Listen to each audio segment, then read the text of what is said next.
C'est Jean-Claude Amezen qui a ouvert le séminaire il y a 3 semaines avec une belle intervention qui visait à nous montrer comment la mort, par le phénomène du suicide cellulaire, qui est encore appelé apoptose, est profondément inscrite dans le vivant, dialogue avec le vivant et sculpte le vivant.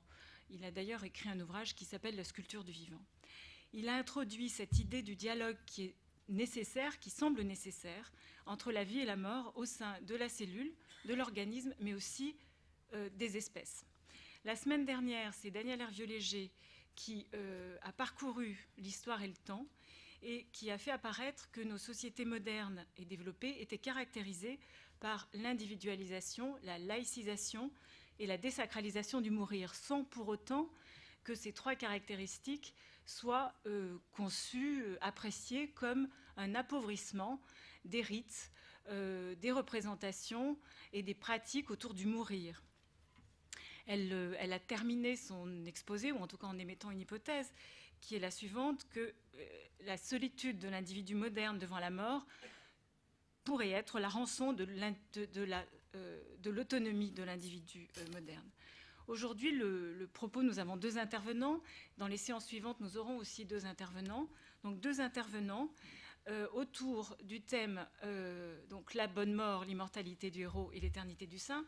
Ce seront 2 éclairages, 2 grands angles historiques, anthropologiques, philosophiques, avec 2 façons de bien mourir qui sont présentées.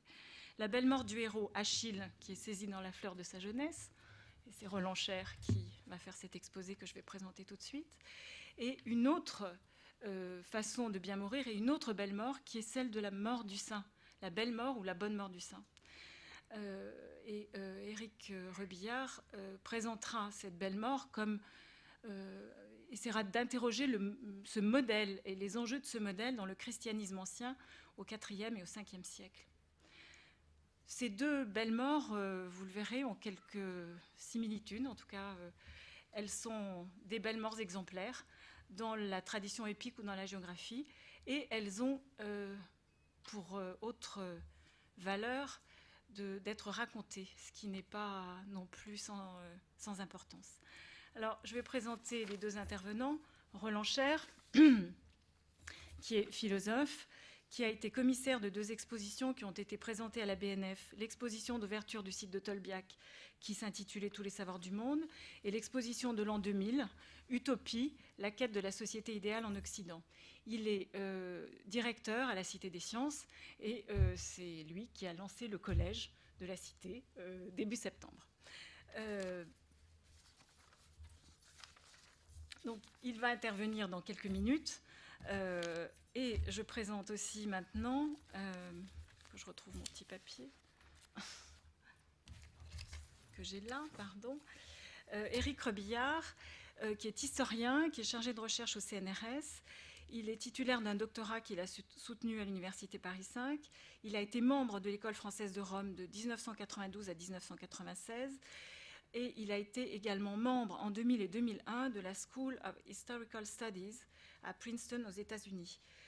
Éric Rebillard a publié a publié un ouvrage, et un ouvrage est en cours de publication. L'ouvrage qui est publié In Hora Mortis, évolution de la pastorale chrétienne de la mort au IVe et au Ve siècle dans l'Occident latin. Cet ouvrage a été préfacé par Peter Brown et il est paru dans la bibliothèque des écoles françaises d'Athènes et de Rome, à l'école française de Rome en 1994. Et un ouvrage est à paraître, Religion et sépulture, aux éditions de l'École des hautes études en sciences sociales. Le sous-titre de cet ouvrage est L'Église, les vivants et les morts dans l'Antiquité tardive. Alors maintenant, je laisse la parole à Roland Cher pour nous parler de la belle mort d'Achille. Merci. Oui, je voudrais en effet m'intéresser ce soir à la mort du héros dans l'Iliade et plus précisément à une scène récurrente dans l'Iliade, à une sorte d'épisode type que l'on retrouve en plusieurs occurrences dans l'épopée d'Homère et dont la signification me paraît décisive du point de vue des relations, des rapports entre nature et culture. Plus exactement, c'est une scène qui dit quelque chose, et quelque chose d'important, me semble-t-il, quant aux conditions mêmes de la fondation de la culture comme réponse à la mort. Autrement dit, une scène qui dit quelque chose de la culture comme réponse à la mortalité des hommes. Et cette scène, encore une fois, qu'on retrouve plusieurs fois, vous savez que l'Iliade est un récit linéaire, mais c'est aussi un récit construit sur des répétitions de formules, des répétitions d'épithètes, des répétitions de scènes. Et donc elle fait partie de ces scènes récurrentes.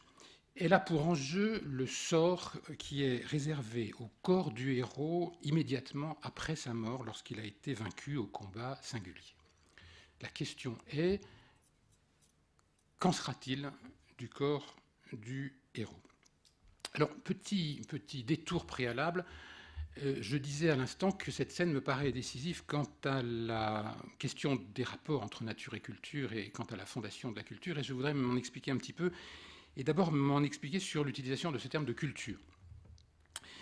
Je fais référence ici à deux figures de la culture qui sont deux systèmes de représentation qui sont partout présentes, qui font un peu décor dans l'Iliade d'Homère, la cité, le poème. Première figure de la culture, et je voudrais préciser un petit peu ces deux termes et ces deux espaces. Première figure de la cité, première figure de la culture, la cité, plus exactement la ville, l'agriculture, l'élevage. C'est-à-dire, et c'est délibérément que je le formule comme ça, c'est-à-dire les composantes que nous attribuons à la révolution néolithique, à ce seuil majeur survenu il y a une dizaine de milliers d'années dans l'histoire des hommes. Sédentarisation, invention de l'agriculture, invention de l'élevage. Cette première forme de la culture, l'Iliade la présente comme ce que les Achéens, les héros, les guerriers grecs ont laissé derrière eux pour venir combattre sous les remparts de Troie. C'est-à-dire, pour Ménélas, c'est la cité de Lacédémone, pour Diomède, c'est la cité d'Argos, pour Nestor, c'est la cité de Pylos, pour Agamemnon, c'est Mycène, et bien sûr, pour Ulysse, c'est Ithaque. Cette cité qu'on a quittée, qu'on a laissée derrière soi pour venir faire la guerre au-delà de la mer, sous les remparts de Troie. C'est le lieu d'où ils viennent, c'est le lieu d'où ils sont, et c'est précisément ce que le grec désigne par le terme de cité. Pour chacun d'entre eux, ce royaume, ce territoire de l'autre côté de la mer, qui, pendant tout le cours de l'Iliade, leur inspire la douleur du retour, cette nostalgie, puisque c'est très exactement ce que veut dire nostalgie, cette douleur du retour, et qui sera le motif de l'Odyssée, puisque l'Odyssée, ça n'est autre chose que l'accomplissement du retour pour l'un des héros de l'Iliade. Cette cité, donc, c'est le royaume dont les princes, dont les héros sont les princes, les gardiens, pour reprendre une épithète courante, là aussi chez Homère, dont les héros sont les protecteurs de leur peuple. J'ai dit délibérément la ville, l'agriculture, l'élevage, c'est-à-dire un territoire sur lequel a pris place durablement une communauté sédentarisée, entourée de champs et de pâturages, et c'est ce que le grec désigne par le terme de cité. Première sédentarisation qui constitue un territoire, et sur ce territoire, des troupeaux domestiqués et des champs cultivés. Des troupeaux domestiqués, des champs cultivés, un territoire, c'est-à-dire un espace où une partie du vivant a été maîtrisée au service d'une partie du vivant, végétal, animal, a été maîtrisée au service d'une communauté humaine et qu'il faut protéger de la violence, c'est-à-dire de la guerre. C'est pourquoi il y a des gardiens et des héros. Et chez Homère, les héros, autre épithète récurrente, les héros sont dits pasteurs d'hommes, protecteurs de leur peuple, pasteurs d'hommes. Et la formule, vous le voyez, condense d'une certaine façon les effets du néolithique, de ce que j'appelle le néolithique, puisqu'elle prend le modèle pastoral comme modèle du politique. Elle prend le modèle pastoral comme modèle du politique, et à ce titre, elle annonce l'usage qu'en fera Platon plus tard, à la fois à travers la notion de gardien dans la République et le modèle pastoral dans le dialogue intitulé La République. Vous savez que dans ce dialogue, Platon s'interroge sur la question de savoir quelles sont les qualités qui font que quelqu'un parmi les hommes peut être pasteur d'hommes. Question difficile qui est à ses yeux la question du politique par excellence. à cet espace de culture, la cité, les troupeaux domestiqués, les champs cultivés autour d'une ville, d'un bourg, disons, pour revenir aux dimensions de l'histoire, à cet espace de culture, donc au sens à la fois de sociabilité humaine, urbaine, de sociabilité civile et de pratiques agricoles, s'oppose dans l'Iliade l'espace de la guerre. L'espace de la guerre où ils sont venus sous les remparts de Troie, et chez Homère, toutes les métaphores le disent à l'envi très fréquemment. Chaque fois que le poème raconte un combat, sur le champ de bataille, dans cet espace de la guerre, les héros deviennent comme des bêtes sauvages. Ils deviennent comme des bêtes sauvages, comme des sangliers, comme des lions, qui viennent saccager les troupeaux. C'est la métaphore la plus courante, la plus classique, pour désigner le héros dans l'ardeur du combat. Autrement dit, dans cet espace de la guerre, la nature prédatrice a repris ses droits. C'est pourquoi j'oppose ces deux figures de la nature, d'un espace où règne la nature, à un espace où règne, au sens où je l'ai dit tout à l'heure, la culture. Pour être plus complet, il faudrait dire que dans cet espace de la guerre, les héros sont à la fois comme des bêtes sauvages et comme des dieux, et semblables aux dieux. Autrement dit, ils s'écartent des deux côtés, sur les deux bords, en amont et en aval, ils s'écartent de ce qu'est l'homme moyen, l'homme ordinaire comme être de culture. Je reviendrai sur ce double débordement que représente la guerre. Cette opposition entre deux régions, deux espaces, espace de culture, espace de guerre, de nature, de prédation, cette opposition entre deux régions, entre deux espaces, fonde le dilemme d'Achille, le fameux dilemme d'Achille, qui est une des questions clés de l'Iliade. Vous le savez, vous vous en souvenez, Achille a à choisir entre deux vies, soit la vie brève, mourir jeune, à la guerre, loin de chez lui, mais au sommet de sa vigueur, à la fleur de son âge, lorsque son corps, à la fois magnifique et terrible, le rend le plus possible, justement, semblable aux dieux et aux bêtes, et aux fauves, et alors il obtiendra la gloire. Première option. Soit, deuxième vie, la vie jusqu'à son terme, cela veut dire retourner au pays, revenir de la guerre, mourir vieux, chez soi, mais obscur, sans nom et sans gloire. Et vous savez que Achille choisit la première vie car il ne veut pas rester absent de la mémoire des hommes. C'est à ce titre qu'il fait le premier choix. Nous retrouvons ici, au passage, la question évoquée la semaine dernière du mourir jeune et du mourir vieux, cette fois non plus comme un mécanisme d'évolution historique, mais à l'aube de notre culture comme un choix éthique, ce qui donne, me semble-t-il, à réfléchir.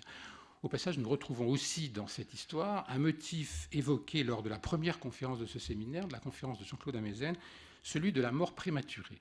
Achille doit mourir avant l'heure, l'expression est chez Homère et dans le texte de l'Iliade, Achille doit mourir avant l'heure pour accéder à la gloire. Et vous voyez au passage, mais je ne pourrais pas développer, je ne parlerai ici que de l'Iliade, vous voyez au passage ce que représente Ulysse, justement, une exception qui vient démentir, contredire de manière éclatante tout le dispositif que je suis en train de décrire, puisque Ulysse est précisément celui dont le retour fait la gloire.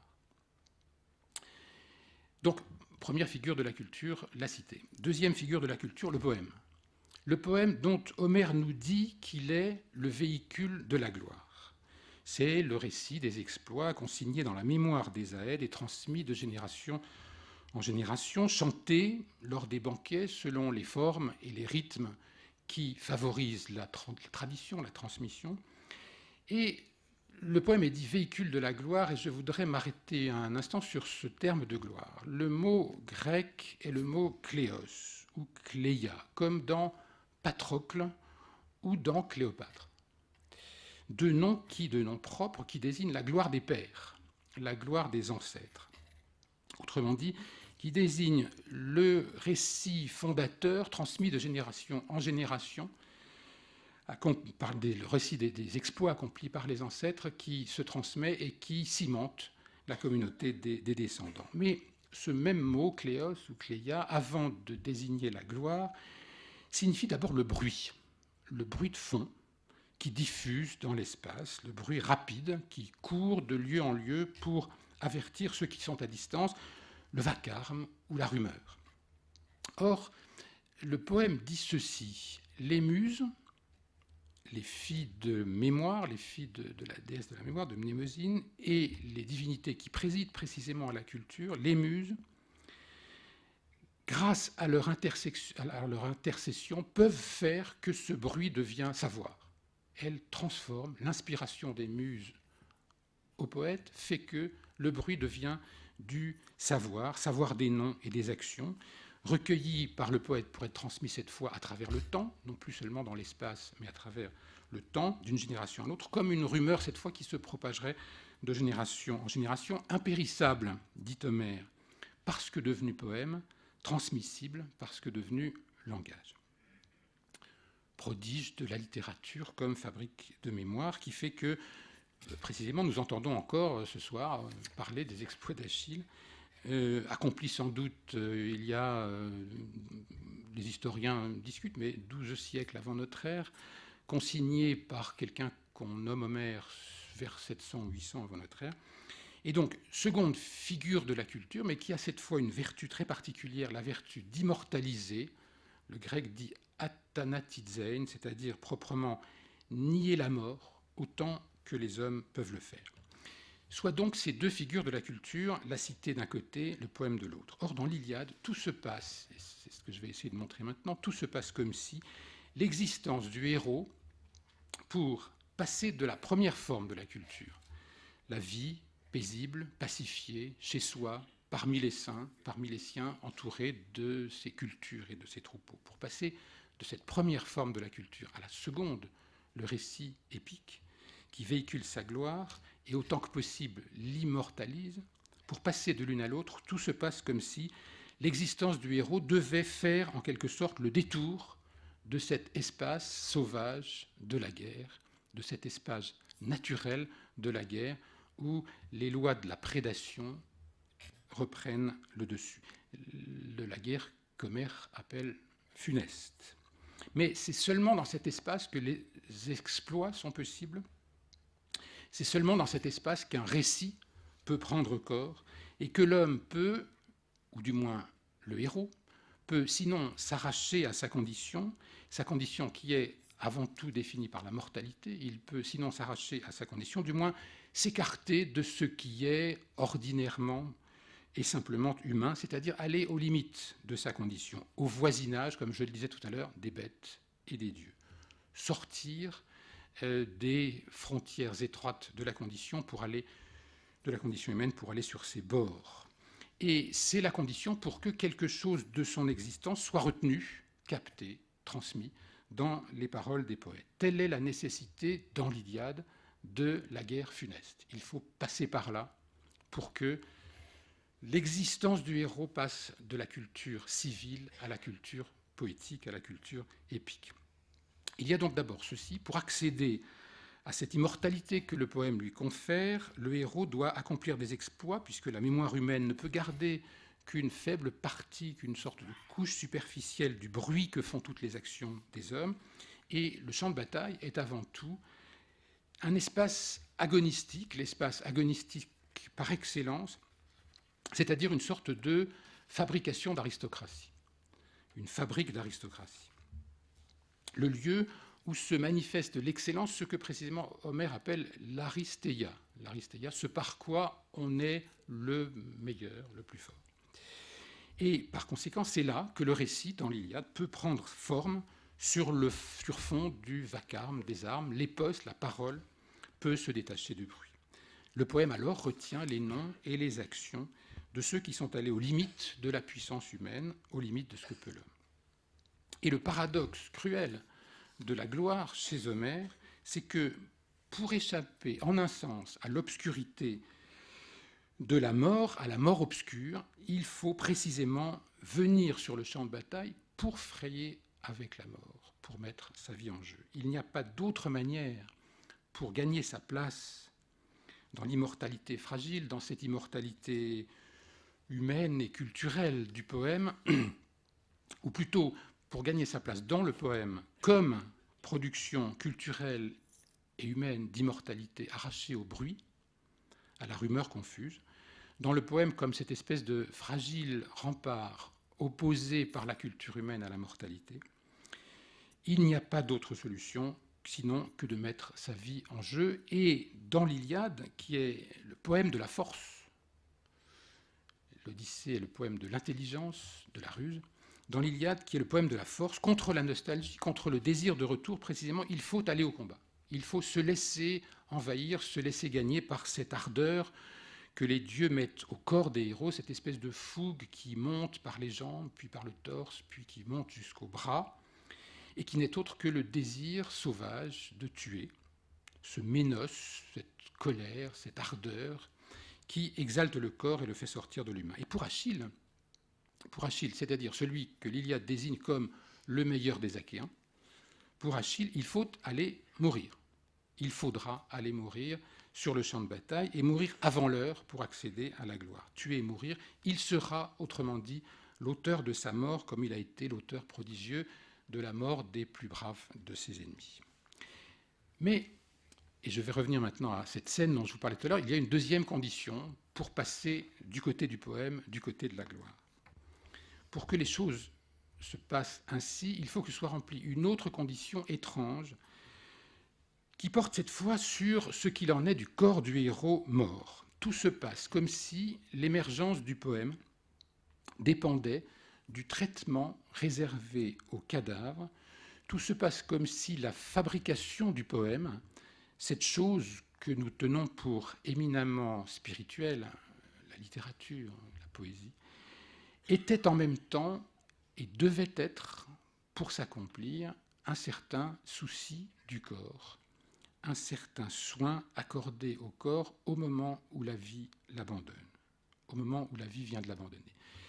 3 exemples dans l'Iliade, Sarpédon, Patrocle, Hector. La même scène se reproduit à peu de choses près à chaque fois, juste après qu'ils ont été vaincus. Premier exemple, Sarpédon. Sarpédon, nous sommes au chant 16 de l'Iliade. Sarpédon est un fils de Zeus et d'une mortelle. Son destin, il est donc mortel. Son destin est de tomber sous les coups de Patrocle au cours de l'Aristéia, de l'exploit, de la série d'exploits de ce dernier. Dès que Patrocle, qui a revêtu les armes d'Achille, je reviendrai sur ce transfert d'ardeur par les armes, dès que Patrocle, qui a revêtu les armes d'Achille, a gagné son combat singulier et tué Sarpédon, voici, dit Homère, que le combat redouble. Le combat redouble, je cite, « autour du corps sans vie où les deux camps poussent des cris effroyables. Nous avons l'empoignade, la bataille collective, le choc des armes, et nous avons le vacarme. » Pour les Achéens, d'un côté, c'est-à-dire pour les compagnons de Patrocle, il faut à la fois emporter les armes de Sarpédon, donc dépouiller son corps de ses armes, et puis, dit le texte, il faut, je cite, outrager le cadavre. Il faut outrager le cadavre. Dans cette scène, nous ne savons pas encore en quoi consistent ces outrages.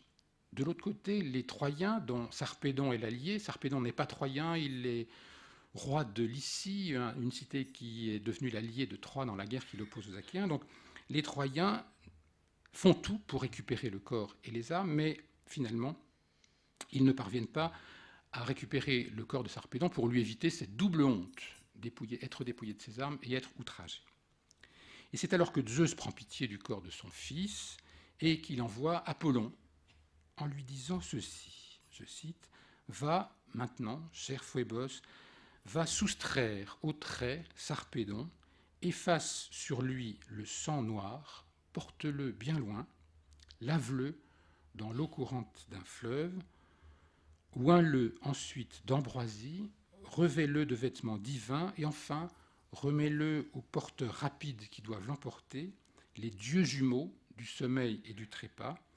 Ils auront au fait de le déposer au gras pays de la vaste Lycie, d'où il est, où ses frères et ses parents l'enterreront dans un tombeau sous une stèle, puisque tel est l'hommage dû aux morts. Il aura donc fallu ici, pour le corps de Sarpédon, une faveur divine, à la fois paternelle et divine, pour que ce corps soit soustrait aux ennemis, à ses ennemis et aux outrages qui l'attendent, pour qu'il puisse être lavé, vêtu, rapporté au pays des siens, pays riche, le texte insiste, pays riche d'agriculture et d'élevage, la grâce l'ici, et puis inhumé là-bas, sur place, en terre, parmi les siens, là où le tombeau et la stèle feront support de mémoire pour les générations à venir. Faveur divine et paternelle, vous le voyez, qui rend possible, parce que le corps a été soustrait aux ennemis et aux outrages, qui rend possible le culte du héros, ramené en sa patrie. Il rend possible l'instauration d'un lieu pour le culte. Ce que dit exactement le nom de son meurtrier, Patrocle, Pater, Cléos, la gloire des ancêtres, comme ce qui, là-bas, dans la cité, cimente la communauté humaine sur place, sur le lieu de la sépulture, pour qui a pu être inhumé parmi les siens. Deuxième exemple, Patrocle.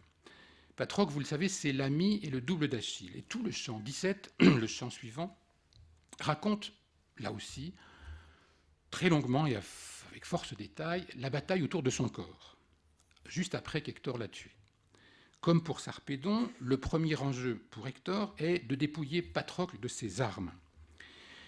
Ce sont les armes d'Achille. Hector ira les revêtir lui-même pour revêtir une part de l'ardeur d'Achille, puisque chez Homère, les armes portent avec elles, les armures et les armes portent avec elles une partie de la vaillance du héros auquel elles appartiennent. Mais là encore, il ne s'agit pas seulement d'emporter les armes du vaincu. Je cite, « Hector cherche à tirer le corps de Patrocle, il veut lui séparer la tête des épaules avec le bronze aigu, il veut séparer la tête des épaules avec le bronze aigu, et après l'avoir traîné sur le sol, le livrer aux chiens de Troie. » Voilà l'outrage. Livrer le corps aux chiens, le mutiler, en faire une proie pour les animaux carnivores. Le combat, je l'ai dit, est raconté à grand renfort de détails, cruel, il est incertain jusqu'à la nuit, chaque camp cherche à tirer le corps, soit vers les remparts de Troie, soit vers les nefs achéennes, vers le camp des Grecs, et là encore, comme dans le cas de Sarpédon, les amis de Patrocle ne parviennent pas à récupérer le corps, tant Hector est déchaîné pour le tirer à lui, pour le traîner à lui, pour le tirer de son côté. Et il faut un nouveau prodige. Et ce prodige, c'est le cri d'Achille. Achille, sans armes, sort de sa baraque, une lumière éblouissante émane de son corps et il pousse un cri terrible qui sème la panique parmi les Troyens, qui les fait fuir. Et les Grecs peuvent récupérer le corps de Patrocle.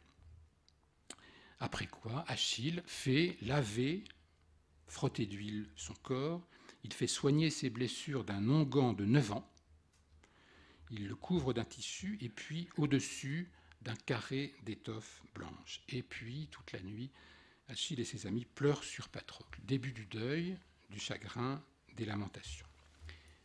Viendra au chant 23 la cérémonie des funérailles, suivie de banquets et de jeux. Troisième exemple, Hector.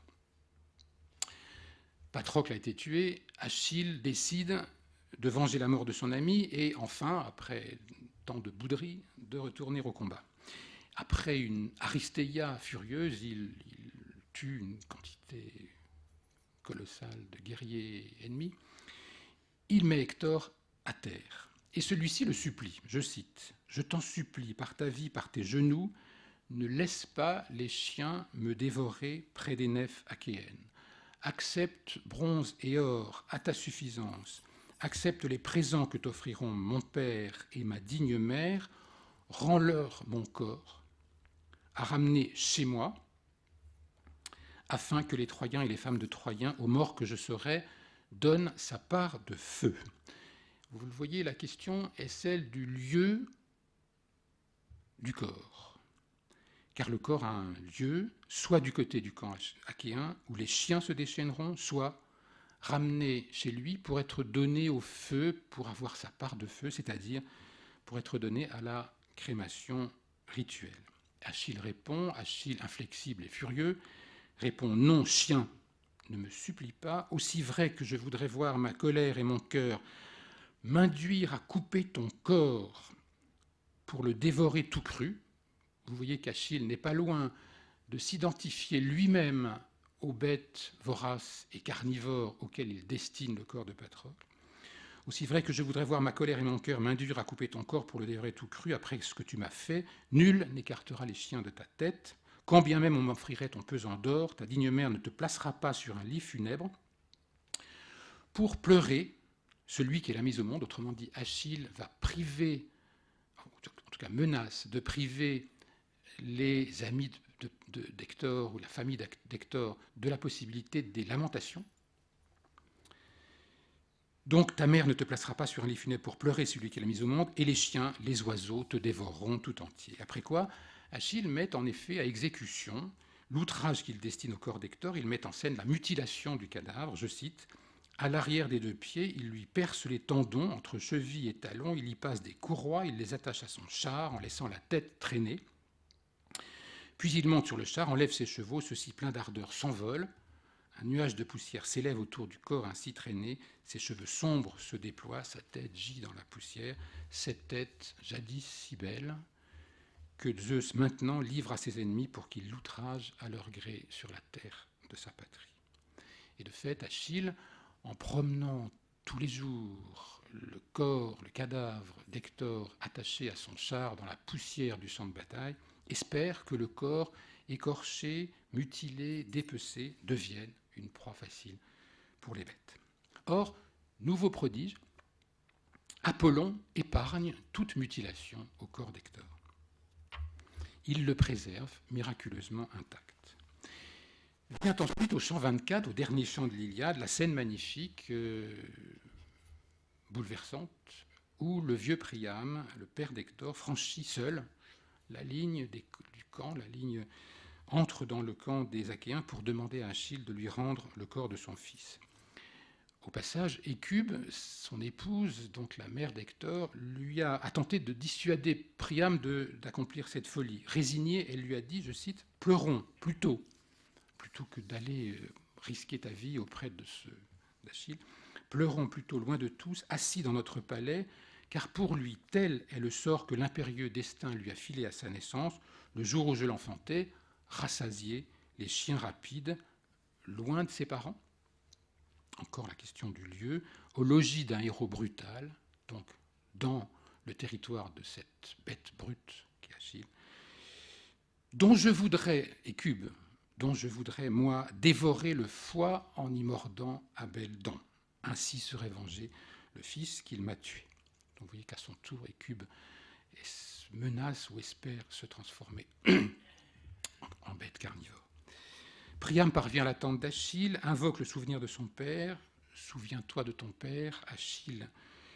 Pareil au Dieu, il a mon âge, il est comme moi, au seuil maudit de la vieillesse. Au seuil maudit de la vieillesse, il implore le héros, il le fléchit. Achille lui rend le corps d'Hector. Et Priam de dire « J'ai osé, moi, ce que jamais mortel n'a osé ici-bas, j'ai porté à mes lèvres les mains de l'homme qui m'a tué mes enfants. » Donc, 3 exemples, Sarpédon, Patrocle, Hector, 3 exemples qui, dans l'Iliade, ne sont pas seulement successifs, mais transitifs. Sarpédon est tué par Patrocle, qui est tué par Hector, qui est tué par Achille, le meilleur des Achéens. Et à chaque fois, vous l'avez vu, l'accomplissement de la vengeance absolue, s'il avait pu s'accomplir, s'annonçait comme l'outrage fait au corps mort, l'outrage fait au corps livré aux bêtes. Et à chaque fois, par une intercession divine, le corps du héros est finalement rendu aux siens. Sarpédon aura sa tombe en Lycie, Patrocle aura ses funérailles près des Nefs, au 123. Hector, lui aussi, sera inhumé dans sa cité de Troie. Et d'Achille, le dernier de la chaîne, d'Achille, le meilleur des Achéens, d'Achille, le premier héros de l'Iliade, l'Iliade ne raconte pas la mort, c'est sans doute parce que le poème lui-même est le garant de son immortalité. Car la culture du poème immortalise mieux encore que le culte du héros, elle affranchit la gloire du lieu. Résumons. Le corps mort peut avoir 2 destins. Soit, s'il tombe entre les mains cruelles de ses ennemis, il est outragé, mutilé, livré aux bêtes, aux chiens, aux poissons, aux rapaces, aux mouches. Soit, s'il est récupéré par les siens, il devient l'objet du rite complexe des funérailles. Patrocle est brûlé sur un immense bûcher, puis ses restes, les os et les cendres, sont recueillis dans une urne, mise en terre. Donc il y a à la fois crémation et inhumation, et une stèle est dressée à l'endroit de son tombeau. Comment comprendre cette alternative, ces deux destins possibles du cadavre?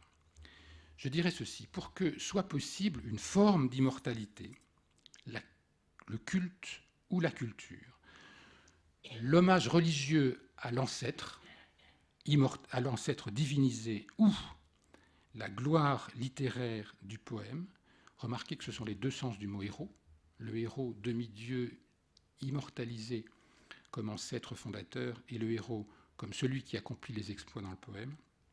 Pour que soit possible une forme d'immortalité, l'une de ces deux formes, le culte ou la culture, il faut que la chair ne soit pas rendue aux animaux carnivores, mais au contraire qu'elle ait sa part du feu. C'est une condition décisive. Le cycle naturel de la prédation, qui fait que la chair du corps mort peut nourrir le vivant, ce cycle doit être brisé. Briser ce cercle, c'est opposer la culture, le culte ou le récit épique, le culte religieux ou le récit épique à la nature. Il faut que le corps soit donné au feu, qu'il ait sa part de feu, car c'est le feu qui le soustrait à la nature. Le feu, comme dans le sacrifice, est l'élément culturel de la purification. Le cuit contre le cru, autre fondement de la culture. Mais alors, et en même temps, une autre transformation peut avoir lieu dans les funérailles selon le théâtre. Le chagrin inoubliable, c'est l'épithète qu'utilise Homère, le chagrin inoubliable devient la gloire impérissable. Inoubliable, impérissable. Très exactement, les lamentations du deuil où les proches rappellent dans la plainte le souvenir des actions du mort, ces lamentations rituellement lancées autour du tombeau deviennent, à mesure que le deuil s'accomplit, le récit des exploits du héros. Ce sont les lamentations qui deviennent l'épopée. Ce sont les mêmes paroles qui transforment le deuil en gloire, la lamentation en épopée, de sorte que la douleur de la perte se mue en célébration de la gloire. La matière de la lamentation devient, par une transformation qui n'est autre que l'accomplissement du deuil, la matière de l'épopée. C'est précisément parce que chez Homère, les unes et les autres, deuil inoubliable, gloire impérissable, appartiennent à l'ordre de l'inoubliable, de l'impérissable, c'est-à-dire un ordre où l'humain, par ses moyens propres, conjure, brise le cycle de la nature, celui des saisons, celui des vies, celui des générations. Il faut donc que, c'est l'invention de l'immortalité, il faut donc que le corps soit honoré, soustrait à la corruption que commande la nature pour que la culture ait lieu. Ou plutôt, la culture est ce que nous avons inventé pour nous opposer à la corruption des corps. On comprend mieux alors, me semble-t-il, ce que c'est que mourir pour les Grecs du temps d'Homère. On comprend mieux surtout la figuration, elle aussi récurrente, formulaire, comme on dit, que le poème donne de la mort. Je cite un exemple, peu importe quel est le héros qui meurt, car c'est toujours la même formule, je cite, « La mort qui tout achève, déjà l'enveloppe.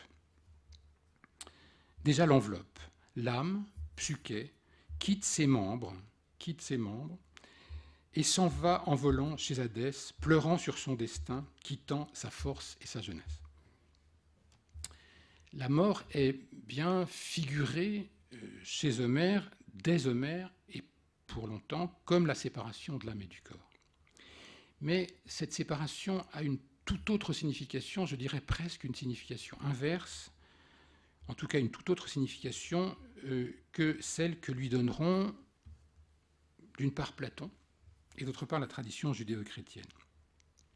Car que signifie âme, Psyché, chez Homère? Que veut dire Psyché? Psyché, dans le texte, c'est simplement l'autre nom de la vie, de ce qui fait qu'un corps peut bouger, de ce qui fait qu'un corps peut courir se battre. C'est au fond, Psuké, le nom du principe qui anime le corps tant qu'il est en vie, cette ardeur, cette vigueur qui lui donne la puissance de se déplacer, de se défendre, de chasser, cette ardeur qui est précisément à l'apogée, à l'heure de la jeunesse, qui fait que nous sommes au plus près des dieux. Achille est au plus près des dieux à l'âge de la jeunesse. Achille ressemble le plus qu'on peut aux dieux lorsque sa vigueur est à son comble. C'est ça, Psuké. Et le corps mort est, à l'inverse, le corps inerte, abandonné par cette vigueur et désormais, par conséquent, proie facile pour les prédateurs, les chiens, les oiseaux, les poissons, les vers et tous les charognards. Donc l'âme, Psuké, n'est pas ici cette entité immatérielle et éternelle qu'imaginera Platon, cette entité qui se libère du corps au moment de la mort. Il y a, me semble-t-il, avec Platon, une inversion qui fait de la séparation de l'âme et du corps une libération où le spirituel s'affranchit de son inscription dans le sensible. Chez Homère, cette séparation est le chagrin suprême, puisque l'âme, Psuké, subsiste, mais qu'elle va mener une vie diminuée, une vie d'ombre, l'ombre de la vie au royaume des ombres, une vie qui n'en est pas vraiment une pâle copie de la vie, une vie de deuil, le deuil du corps. Ce que j'appelle l'inversion de Platon, qui malgré tout conserve le souvenir d'Homère, c'est évident, le conduira, vous le savez, à faire au contraire du sensible, une inversion tout à fait significative, à faire au contraire du sensible l'ombre de l'intelligible, à faire du sensible et des corps la pâle copie des idées, et à faire du corps le tombeau de l'âme. Au contraire, pour les héros d'Homère, la mort, le moment où l'âme abandonne le corps pour le laisser inerte comme une proie facile, sauf si les siens prennent soin de lui, la mort est un crève-cœur et un chagrin, non pas parce qu'elle fait peur, non pas parce qu'elle inquiète, mais parce qu'elle signifie qu'il faut quitter ce corps, son ardeur, sa jeunesse, quitter la lumière du soleil et la beauté du monde.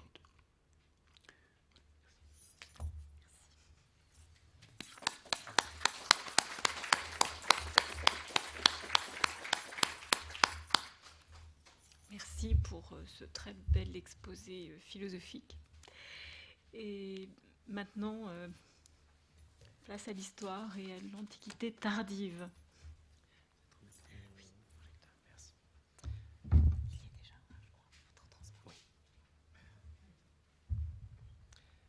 Donc, mon exposé est intitulé « La belle mort des saints, les enjeux d'un modèle ».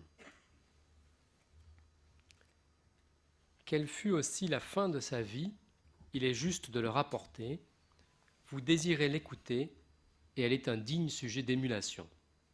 Ces mots, qui ouvrent le récit de la mort d'Antoine, l'anachorète égyptien célèbre par ses visions, les tentations d'Antoine, définissent bien l'enjeu des scènes de mort de la géographie. Donner à voir le modèle d'une belle mort. La sanction qu'est pour la vie qui s'achève la forme même de la mort est un lieu commun. La belle mort, quels qu'en soient les attributs, est une récompense, la malmort, un châtiment. Cette opposition reçoit tout son poids quand elle est articulée à la justice divine, ce que font très explicitement païens et chrétiens au IVe siècle. La belle mort est donc, avant de devenir un attribut de la sainteté, l'achèvement et la récompense d'une vie de saint. Ce sont les plus anciennes vies de saints écrites au IVe et Ve siècle qui sont l'objet de cet exposé. Je vous en projette une liste, car ces textes sont certainement moins familiers que l'Iliade ou l'Odyssée, au moins pour certains d'entre eux, et je commente rapidement la liste que vous avez sous les yeux. Ce sont les premiers récits de vie de saints chrétiens que nous ayons conservés. Du point de vue du genre littéraire, ils s'inscrivent dans une tradition ancienne, biographique, de textes païens, dont les chrétiens héritent en grande partie le modèle.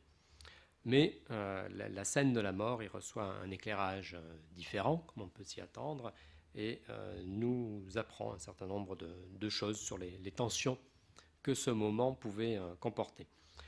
Donc rapidement, je passe en revue les différents récits qui vont être mentionnés dans l'exposé. D'abord, la vie d'Ambroise. Ambroise est évêque de Milan, assez connu pour son opposition à l'empereur Théodose. Il a réussi à faire céder l'empereur à une de ses injonctions. Sa vie est écrite par un diacre de Milan, c'est-à-dire un membre du clergé de Milan, tout de suite après sa mort. Donc un texte qui date de la fin du IVe siècle, début du Ve siècle. Antoine, dont j'ai déjà dit un mot, anachorète égyptien, c'est celui qu'on appelle le fondateur de l'érémitisme, et sa vie était écrite par Athanase, évêque d'Alexandrie, à la même époque. Donc là encore, un récit contemporain fait par quelqu'un qui a connu directement le saint. Augustin, évêque d'Hippone en Afrique, très connu, c'est un théologien très important pour toute la tradition chrétienne occidentale. Sa vie est encore écrite par un disciple, donc très peu de temps après sa mort, dès 433, donc début du Ve siècle. Hilarion, lui, moins connu, qui est un disciple de saint Antoine et un ermite de Palestine. Sa vie nous est rapportée par Jérôme, contemporain, là encore, célèbre docteur de l'Église et un traducteur de la Vulgate. Honorat, qui est le fondateur d'un monastère sur une des îles de Lérins, qui a pris son nom, l'île Saint-Honorat, dont la vie est racontée encore par un disciple, Hilaire, qui a été évêque de la ville d'Arles, pas très loin. Paula, une aristocrate romaine, c'est la seule femme de notre série, qui s'est convertie au christianisme et donc a rompu avec toute son existence antérieure et a fondé un monastère au Mont des Oliviers à Jérusalem. Sa vie, là encore, est rapportée par Jérôme, plutôt sa mort, dans une lettre qui fait partie de la correspondance de Jérôme. J'en dirai un mot tout à l'heure. Martin, célèbre évêque de Tours, fondateur du monastère de Marmoutier, dont la vie est rapportée aussi par un contemporain, Sulpice Sévère,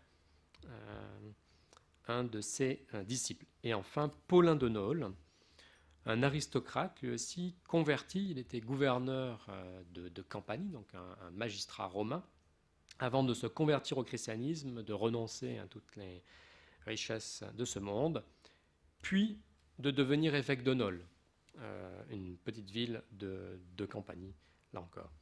Et sa vie est écrite encore par un disciple. Donc comme vous le voyez, tous ces textes ont été écrits par des contemporains qui ont vu participer, si je peux dire, aux derniers instants de ces personnages ou qui ont pu en entendre des récits directs. Et ces récits portent ainsi la trace des enjeux attachés à la façon dont la mort se déroule. À la fois la longueur de la scène de la mort dans l'ensemble et dans l'organisation de la vie, et la diversité des éléments qui sont présents dans ces récits, on le verra, en sont un signe. Quand la scène de la mort devient un stéréotype dans les récits hagiographiques postérieurs, elle tend à perdre de son importance, voire à disparaître. Il est donc possible de lire dans ces récits non seulement l'image de la mort qu'ils donnent à voir, mais aussi les tensions qui apparaissent dans leurs efforts pour construire une belle mort modèle. Au-delà, ces récits laissent entrevoir les problèmes que peut poser aux chrétiens une interprétation de la mort qui voudrait en faire l'objet de toutes leurs attentes. Une première caractéristique de ces scènes de mort est que la mort est connue d'avance. Les récits de mort commencent habituellement par mentionner la connaissance anticipée de la mort. Celle-ci peut résulter d'un pressentiment ou d'une révélation et être, au-delà d'un simple avertissement, une annonce de la récompense qui attend le saint au-delà de la mort. Le plus souvent, cette connaissance anticipée de la mort est mentionnée quand le saint en fait part à son entourage, comme le rapporte par exemple Sulpice Sévère dans le récit de la mort de Martin. Martin a donc eu longtemps à l'avance la prescience de son décès et déclaré à ses frères que la dissolution de son corps était imminente. Prescience, on peut hésiter, comme je l'ai fait, entre un pressentiment ou une révélation, mais il faut remarquer qu'ici la géographe reste très sobre sur la nature de cette connaissance anticipée. Quelle est la fonction donc d'un tel pressentiment ? Un passage d'un texte un peu plus tardif, une histoire des moines d'Égypte, permet le résume très bien. Je cite, « Et ce qui est le miracle le plus merveilleux de tous, aucun des saints moines ne souffre d'une quelconque maladie, mais lorsque vient la fin de sa vie, il le sait à l'avance d'une façon ou d'une autre, on retrouve ici le même flou sur le mode de la révélation, et annonçant sa mort à ses frères et leur faisant ses adieux, il se couche et rend l'âme dans la joie. » Plus qu'une préparation à la mort, cette notice décrit comment la connaissance anticipée de la mort permet au saint, tout d'abord, d'organiser son départ. C'est là un aspect important des scènes de mort plus développées de la géographie. Je signale rapidement les éléments constitutifs d'un départ bien organisé. Premier élément, le discours d'adieu, qui va parfois jusqu'à prendre l'ampleur d'un testament spirituel. Antoine est là encore un exemple fondateur, mais il s'inscrit lui-même dans une très longue tradition, celle de la mort des hommes illustres de la littérature classique. On peut mentionner un célèbre discours d'adieu qui est celui de Socrate dans le texte de Platon. Deuxième élément de l'organisation du départ, la mise en ordre des affaires courantes, le règlement de la succession, en particulier quand il s'agit d'un évêque. Ce thème devient très vite un lieu commun. Troisième élément, beaucoup plus rare, et c'est un indice intéressant, le choix du mode et du lieu de sépulture. En réalité, à part une allusion dans la vie d'Hilarion de Gaza, le seul récit qui accorde un peu d'intérêt à cette question est la vie d'Antoine. Antoine a partagé la fin de son existence entre deux endroits, un regroupement de cellules d'ermites qu'il appelle les moines de l'extérieur. En fait, il se trouve au pied de la montagne, et une cellule d'ermite totalement isolée, où lui rendaient visite de temps en temps deux de ses deux compagnons, qui elles se trouvaient au sommet de la montagne. Donc Antoine, quand il sent la fin approcher, fuit les moines de l'extérieur, de peur, nous dit-il, qu'il ne conserve à la mode égyptienne son corps.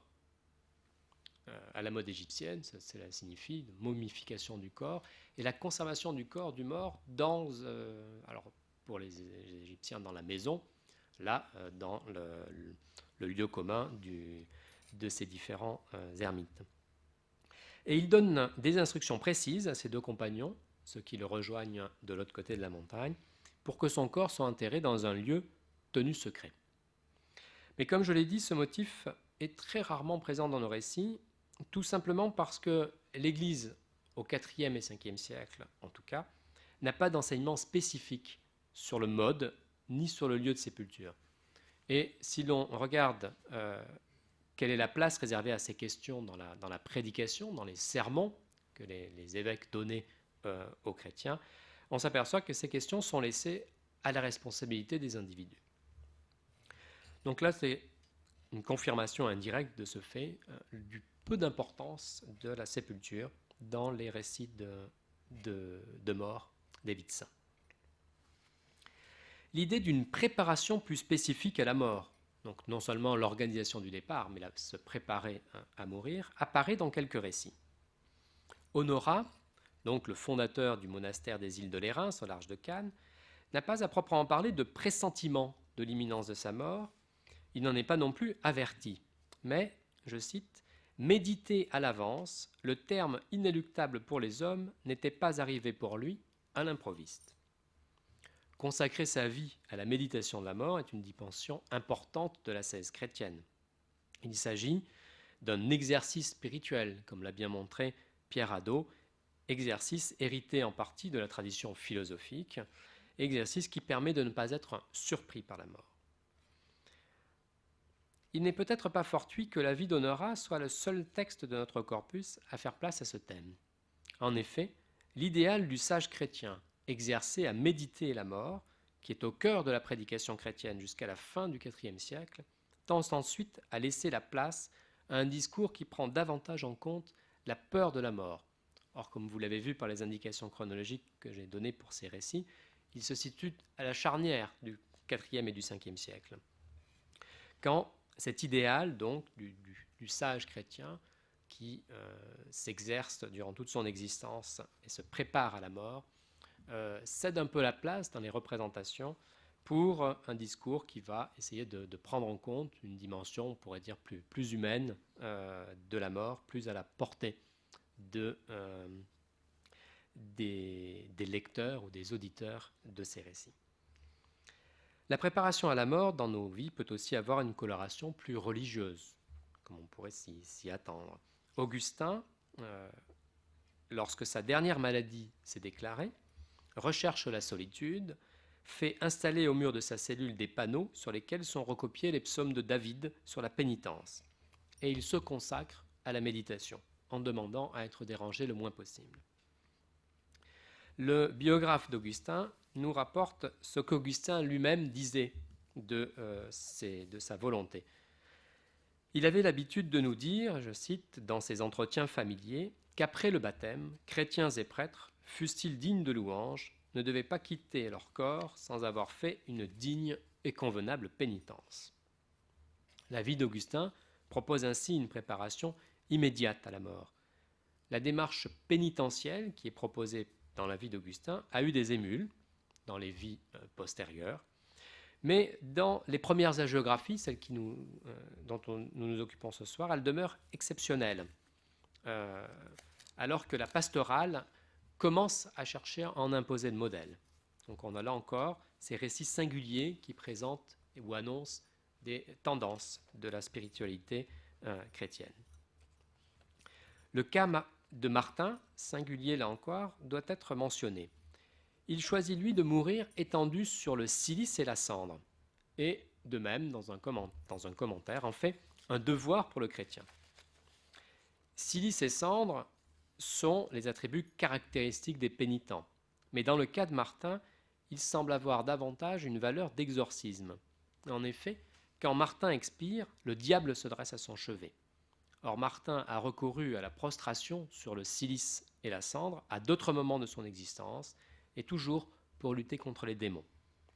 Il s'agit donc moins d'un geste de pénitence, ce qu'il aurait rapproché de ce que l'on voit dans la vie d'Augustin, que d'une préparation au trépas qui là va être représentée comme une ultime lutte contre le diable. Et nous reviendrons sur cet aspect.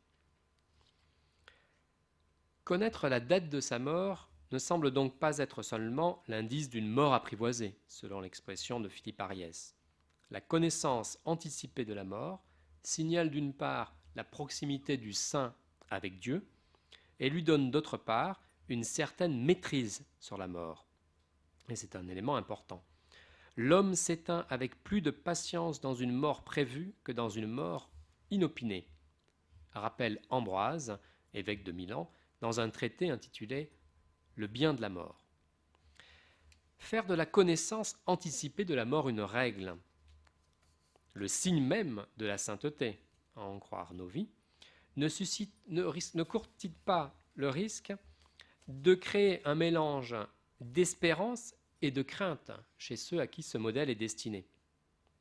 Et nous en avons un témoignage assez intéressant dans une lettre de Paulin de Nole, dont nous reparlerons, puisque nous avons aussi conservé un récit de sa mort. Il s'adresse à un compagnon d'ascèse et lui dit « Prie pour moi, afin que je ne meure pas dans mes péchés. Puisse le Seigneur me faire connaître le jour de ma mort, afin que je sache ce qui me manque et que je me hâte d'accomplir ce qu'il me reste à faire. » Paulin retrouve ici les mots de David dans le psaume 38, un des psaumes de la pénitence lu et médité par Augustin dans ces derniers jours. Je cite le psaume « Fais-moi connaître, Seigneur, ma fin et le nombre de mes jours, afin que je sache ce qui me manque. Paulin en donne donc une interprétation fortement pénitentielle, en précisant qu'il ne veut pas mourir dans ses péchés et qu'il veut connaître le jour de sa mort pour pouvoir se préparer. Au tournant des 4e et 5e siècles, la prédication prend en compte ce mélange d'espérance et de crainte. La norme qui est proposée dans les récits de mort permet de mieux en comprendre l'urgence pour les fidèles. Deuxième caractéristique des récits de mort dans la géographie antique, la mort y est acceptée sans crainte. L'annonce de la mort est accompagnée d'un discours sur l'attitude du saint, destiné à souligner son mérite, mais dirigé aussi vers les chrétiens qui sont invités à l'imiter. Un motif favori des hagiographes semble être une scène dans laquelle le saint est prié par son entourage de demander à Dieu la faveur de demeurer encore avec eux. Le saint, qui entretient une relation privilégiée avec Dieu,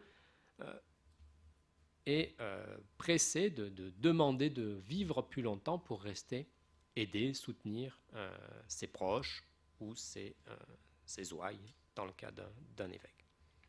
Sulpice Sévère orchestre cette scène avec brio dans le récit de la mort de Martin. À l'annonce de la mort imminente du saint, par le saint lui-même, tous les frères se mettent à pleurer et à se lamenter sur leur abandon. Les frères, ce sont les autres moines qui vivent dans le monastère fondé par Martin. Dans une longue prière, Martin s'en remet à Dieu. Il aspire, dit-il, à être avec le Christ, selon les paroles de Paul, mais ne se dérobera pas à sa mission sur terre, qui est celle de continuer à guider ses frères. Et Sulpice Sévère de conclure « Ah, l'homme inexprimable, la mort ne le vaincrait pas plus que sa tâche ne l'avait vaincu, car sans avoir consenti à pencher d'aucun côté, il n'a pas plus craint la mort qu'il ne s'est dérobé à la vie. » Au-delà de l'éloge du ministère accompli sans relâche au milieu de ses frères, Sulpice Sévère souligne que le moment venu, Martin ne recule pas devant la mort. Le saint ne se dérobe pas à sa tâche, mais il ne craint pas non plus de mourir. Il est significatif que dans une scène tout à fait comparable, dans la vie d'Ambroise, le saint se défende de craindre la mort quand il lui est demandé d'obtenir un délai. Je cite ces propos, d'autant plus qu'ils ont été repris et commentés par Augustin et que le biographe d'Augustin le rappelle au moment où il décrit la mort d'Augustin. « Je n'ai pas vécu parmi vous, dit Ambroise, d'une façon telle que j'ai honte de vivre, mais je ne crains pas non plus de mourir, car nous avons un Seigneur plein de bonté. » Ambroise écarte donc toute idée de délai. Et c'est toute la ville de Milan, tous les magistrats de la cour impériale, qui est à cette époque à Milan, qui défilent au chevet d'Ambroise pour le supplier d'obtenir de Dieu qu'il reste plus longtemps. Ambroise écarte toute idée de délai, car souhaiter vivre plus longtemps trahirait en quelque sorte une crainte de la mort.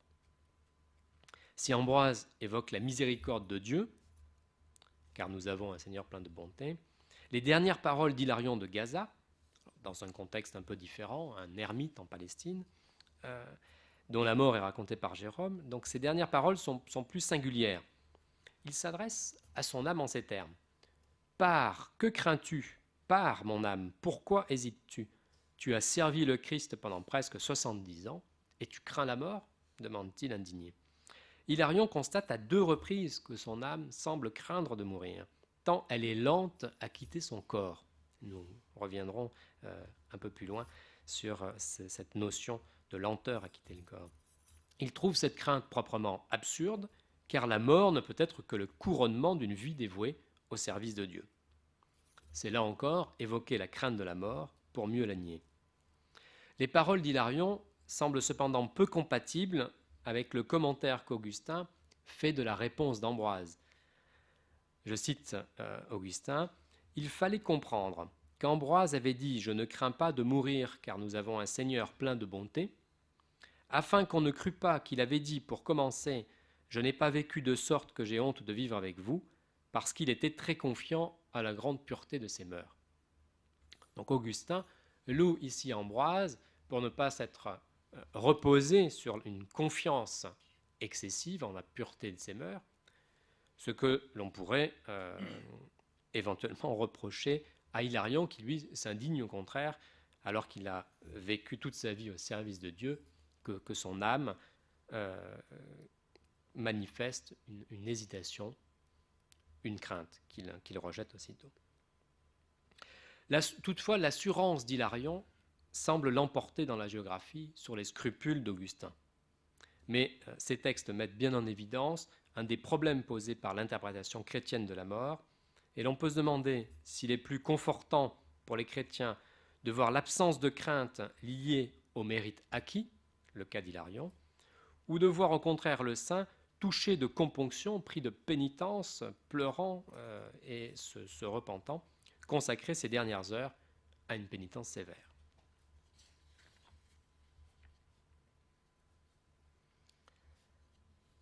Troisième aspect intéressant dans ces récits de mort, l'opposition entre la mort physique, ou les aspects physiques de la mort, et la mort qui est représentée comme un passage mystique à Dieu. Le travail de dédramatisation de la mort du saint opère aussi pour la dimension physique de la mort. Le récit de mort commence volontiers par le rappel de la maladie. À l'annonce de la mort qui est faite par le saint, répond en effet la déclaration de la maladie qui fonctionne comme un signal déclenchant le processus irréversible de la mort. Le caractère formulaire des indications données par les hagiographes le confirme. La nature de la mort est rarement décrite et souvent la plus grande précision que l'on trouve est la mention de fièvre. La maladie semble donc avoir une faible pertinence en tant que telle. Pourtant, toute dimension physique n'est pas absente. La lutte et la victoire du saint sur les souffrances qu'il endure sont un élément à part entière de la belle mort.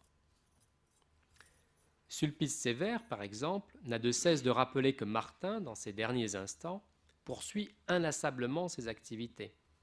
La maladie, des fièvres en l'occurrence, n'est rappelée que pour être opposée à cette persévérance.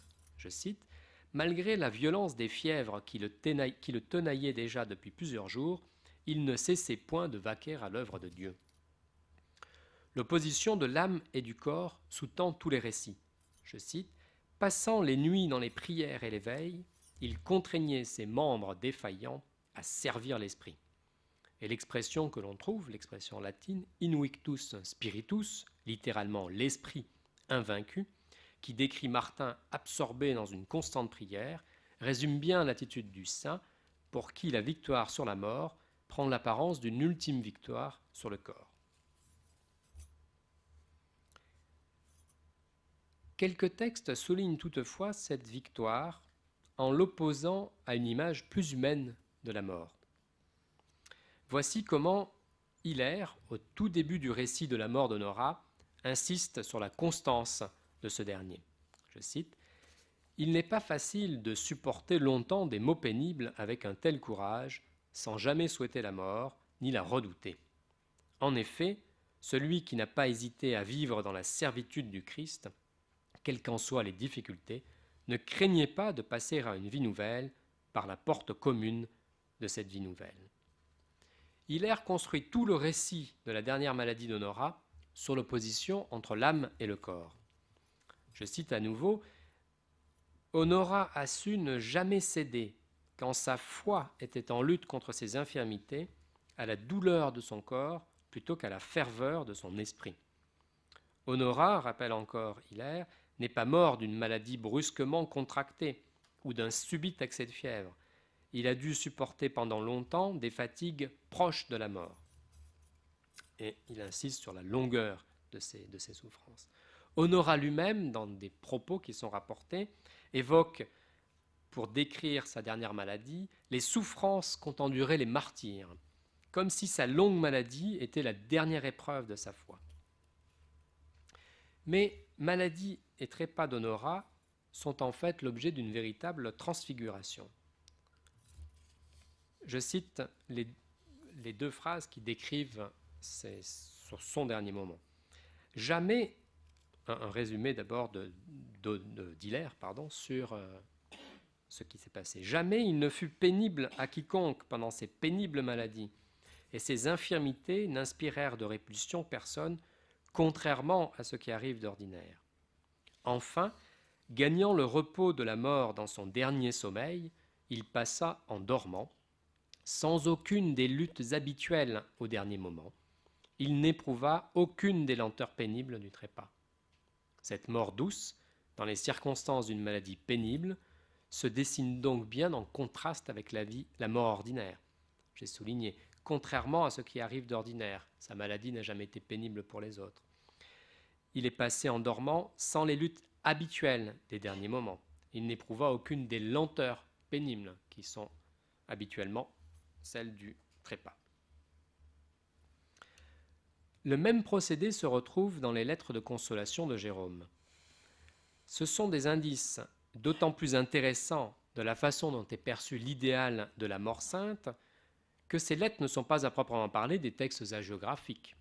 Elles ne visent pas le public des vies de saints, même si, bien entendu, ces lettres étaient destinées à circuler et pas destinées à la lecture de leur seul destinataire premier.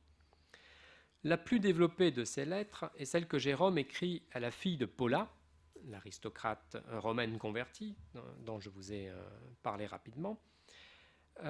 Donc Jérôme écrit à la fille de Paula, qui s'appelle Eustochie, pour la consoler de la mort de sa mère. Et la maladie de Paula, dans cette lettre, est l'objet d'une description dont le réalisme est là assez rare pour être relevé. Mais il s'explique toutefois surtout par la volonté de mettre en valeur les soins d'infirmière de la fille de Paula, Eustochie, à qui est destinée la lettre. Jérôme décrit comment le divorce du corps et de l'esprit a peu à peu.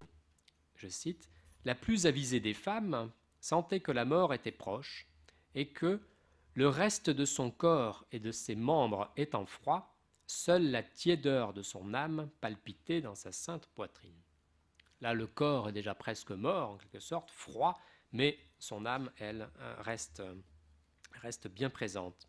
Et Jérôme rappelle ensuite une petite scène assez significative.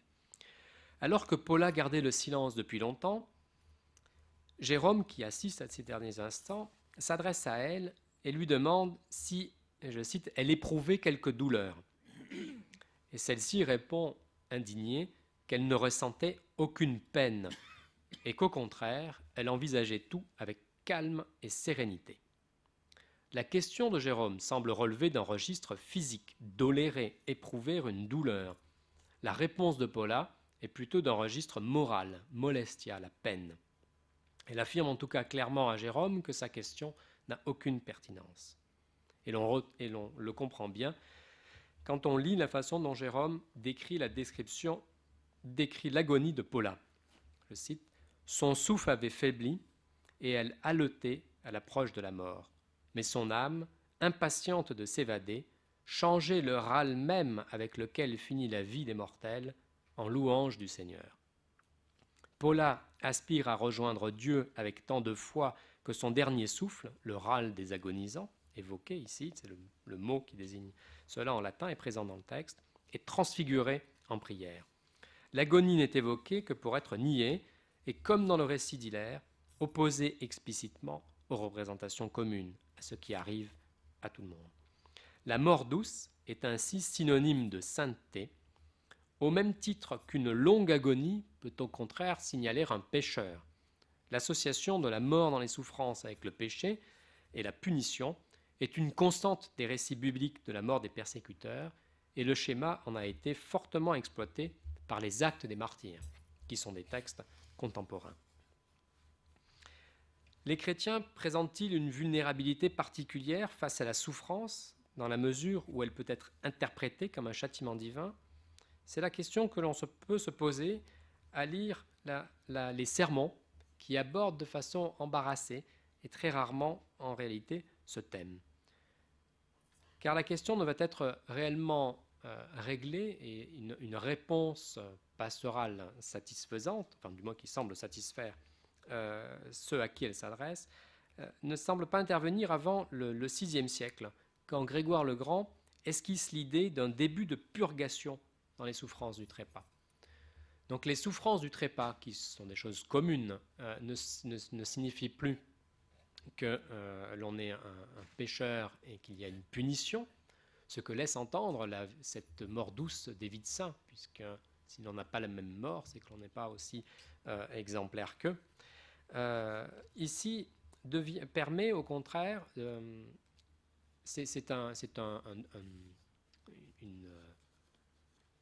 quelque chose qui est aménagé par Dieu pour commencer à racheter les fautes que tout chrétien commet dans son existence.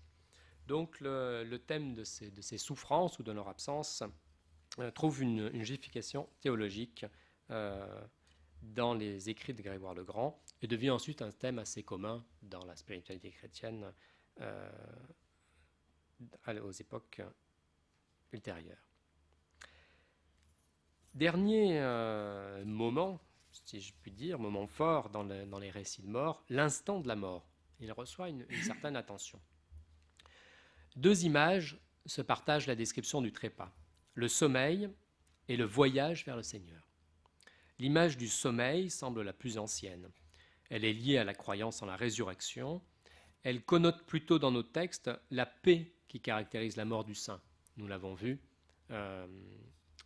Honora s'en alla en dormant, par exemple. S'endormir dans le Seigneur, comme le disent aussi nombre d'épitaphes, ces inscriptions gravées dans la pierre que l'on trouvait dans les nécropoles romaines, semble presque synonyme de mourir en dormant. L'exemple d'Honora est explicite, je le rappelle, il s'en alla en dormant sans aucune des luttes habituelles au dernier moment. Mais le trépas d'Augustin en est très proche. Je cite, « Saint dans tous les membres de son corps, la vue et l'ouïe intacts, en notre présence, sous notre garde et pendant nos prières, il s'endormit, comme il est écrit, avec ses pères, ayant joui d'une belle vieillesse. » La géographe mêle ici deux formules bibliques, 1 Roi 2,10 et David se coucha avec ses pères, c'est ainsi qu'elle écrit la mort de David, et 1 Chronique 29-28, il mourut dans une heureuse vieillesse, rassasié de jours, de richesses et d'honneur. L'utilisation de ces deux formules pour décrire le trépas d'Augustin souligne bien les limites du réalisme possible dans la géographie. L'image du voyage, elle, est fondée sur une anthropologie qui décrit la mort comme la sortie de l'âme du corps. Elle est la plus répandue, depuis la simple formule migravit ad dominum que l'on retrouve aussi sur les épitaphes. Il voyagea jusqu'au Seigneur, jusqu'aux descriptions des cortèges d'anges et de saints venus chercher l'âme pour l'escorter dans son ascension vers Dieu. Cette montée céleste de l'âme est parfois anticipée dans l'attitude du saint en prière, les mains tendues vers le ciel, parfois dressées tout entier, mimant en quelque sorte le départ qu'il attend de ses vœux. L'aspiration du saint à rejoindre le Seigneur peut être encore plus explicite. Elle est décrite par Jérôme à propos de Paula comme une réponse à un appel de l'au-delà. Je cite les paroles rapportées par Jérôme. « Dès qu'elle entendit la voix de l'époux qui l'appelait, « Lève-toi, viens, ma chérie, ma colombe, car voilà l'hiver passé, c'en est fini des pluies. » Elle répondit pleine d'allégresse, « On a vu les fleurs s'épanouir sur la terre, c'est le temps de la taille, et je crois déjà voir les joies du Seigneur dans la terre des vivants. » Ce dialogue, inspiré du Cantique des Cantiques, montre comment les traditionnelles représentations du départ de l'âme pour un voyage céleste se superposent ici aux aspirations du croyant. Il faut constater une absence qui peut surprendre dans ces récits de mort des vies de saints au IVe et Ve siècle. L'absence de ce que l'on a pris l'habitude d'appeler les derniers sacrements. Le seul témoin de ce qui devient postérieurement le viatique ou communion des mourants est le récit de la vie d'Ambroise. Mais il faut bien être attentif au fait que la réception de l'Eucharistie par Ambroise est un miracle. Honora, un évêque voisin venu assister aux derniers instants d'Ambroise, s'entend appeler à 3 reprises par une voix mystérieuse qui lui dit « Lève-toi vite, car il est sur le point de partir. » Il se précipite alors au chevet d'Ambroise et n'a que le temps de lui donner la communion.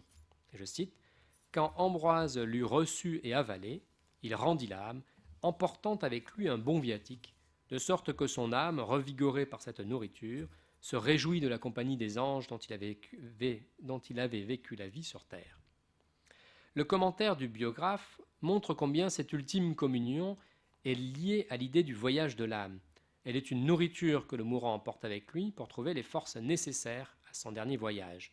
Le terme viatique a ici son sens classique de pécule pour le voyage ou provision de route. Le caractère miraculeux sur lequel j'ai attiré l'attention de la réception du viatique dans la vie d'Ambroise n'est pas fortuit. Bien peu de textes décrivent en effet la réception de la communion par le mourant. Ce n'est pas parce que ce rite n'est pas paru un moment fort de la mort, comme le pensaient les spécialistes de la liturgie, qui faisait remonter à la plus haute antiquité la communion des mourants du rituel catholique. En fait, au IVe et Ve siècle, seuls les pénitents à l'article de la mort se voyaient administrer une communion qui leur permettait d'être réconciliés avec l'Église in extremis et donc leur éviter la damnation. Tout simplement, la mort n'est pas encore le moment ritualisé qu'elle devient après la réforme carolingienne à partir du Xe siècle.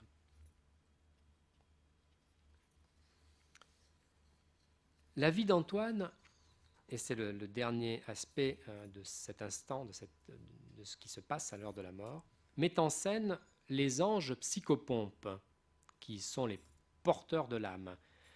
Ces anges apparaissent souvent dans nos récits, mais dans le cortège qui accompagne l'âme au ciel, une fois qu'elle a quitté le corps. Nous ne sommes déjà plus sur la terre. Ici, dans le récit de la vie d'Antoine, les anges sont au chevet même du mourant, venus le chercher. Et les deux versions que nous avons conservées de son existence rapportent ainsi ce qu'il se passe. Regardant comme des amis ceux qui étaient venus à lui, il devint tout joyeux de leur présence. Une autre version est plus explicite. Antoine regarda la mort avec joie. Le sourire sur son visage faisait connaître la présence des saints anges qui étaient descendus pour emporter son âme. L'instant de la mort est vide de toute tension pour le saint qui bénéficie de cette présence. Il est en effet assuré grâce à cette aide, il pourra parvenir au ciel. En dehors des anges psychopompes, le saint peut être aussi assisté, on est là dans le domaine du miraculeux, par des intercesseurs, et en particulier par des martyrs morts, ou d'autres, ou des évêques déjà morts. C'est le cas de Paulin de Nole, qui reçoit ainsi, nous raconte son biographe, la visite de Martin de Tours, mort plusieurs années auparavant, et de Janvier, le martyr de Naples. Tout à coup, je cite le récit, d'une voix claire, Paulin de Nole se mit à demander où étaient ses frères. Alors, un de ceux qui l'entouraient, comme il pensait qu'il demandait ses frères, c'est-à-dire les évêques qui étaient présents, lui répondit « Les voici, tes frères sont ici ». Mais Paulin de répondre « Non, je veux dire maintenant mes frères Janvier et Martin, avec qui j'ai parlé tout à l'heure, et qui m'ont dit qu'ils viendraient auprès de moi aussitôt. » À ces mots, il étendit les mains vers le ciel et chanta pour le Seigneur ces versets du psaume « J'ai levé les yeux vers les hauteurs, d'où me viendra un secours ». Psaume 120, verset 1. Ce rôle des saints évêques ou des saints martyrs auprès des mourants est une autre facette de l'intercession dont ils sont crédités pour le jugement. En contraste avec ces deux récits vient la mort de Martin, qui constitue une exception. Vous vous rappelez, je l'ai déjà mentionné, le diable se dresse devant lui au moment où il va rendre l'âme.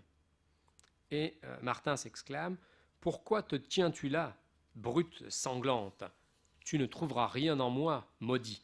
Le saint d'Abraham me reçoit. » Le saint d'Abraham, c'est un des noms donnés au lieu où vont directement les saints après leur mort. C'est donc en prononçant ces mots qu'il rendit son esprit au ciel. Ainsi que le montre la réminiscence du « Tu ne trouveras rien en moi », cette scène évoque Jean 14,30, l'évangile de Jean 14,30. « Je ne vous parlerai plus guère, car le prince de ce monde-ci vient, et il n'a rien en moi. » Martin meurt en prononçant les paroles par lesquelles le Christ annonce sa mort dans l'évangile de Jean.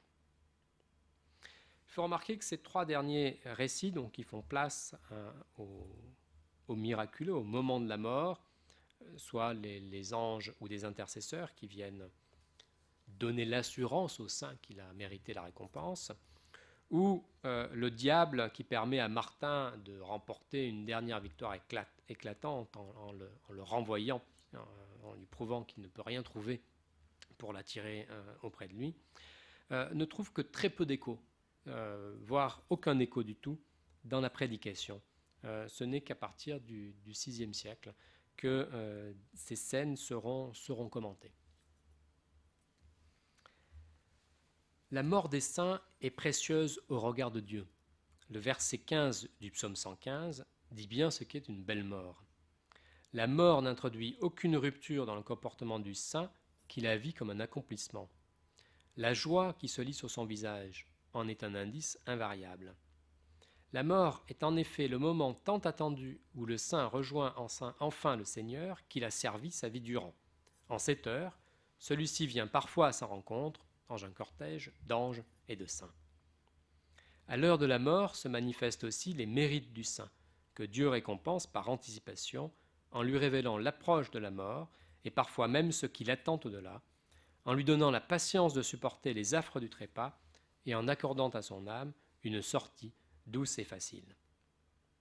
J'ai essayé de relever au fur et à mesure quelques indices des tensions que le modèle de la belle mort du saint pouvait engendrer dans la conscience des chrétiens, en signalant les aspects qui étaient abordés dans la prédication. D'une part, les éléments essentiels à la définition de la belle mort sont le plus souvent présentés comme le fruit des mérites du saint que comme une manifestation de la miséricorde de Dieu. Le simple fidèle ne peut manquer de se demander si ses privilèges sont à sa portée. D'autre part, la réalité et la brutalité physique de la mort sont effacées, voire niées, par l'aspiration du saint à vivre avec le Christ, selon la formule paulinienne. En même temps, elles sont objectivées dans ces récits, comme en contrepoint, puisque la belle mort se définit par rapport à une mort toute humaine, où la peur et la souffrance menacent de l'emporter sur la foi et l'espoir.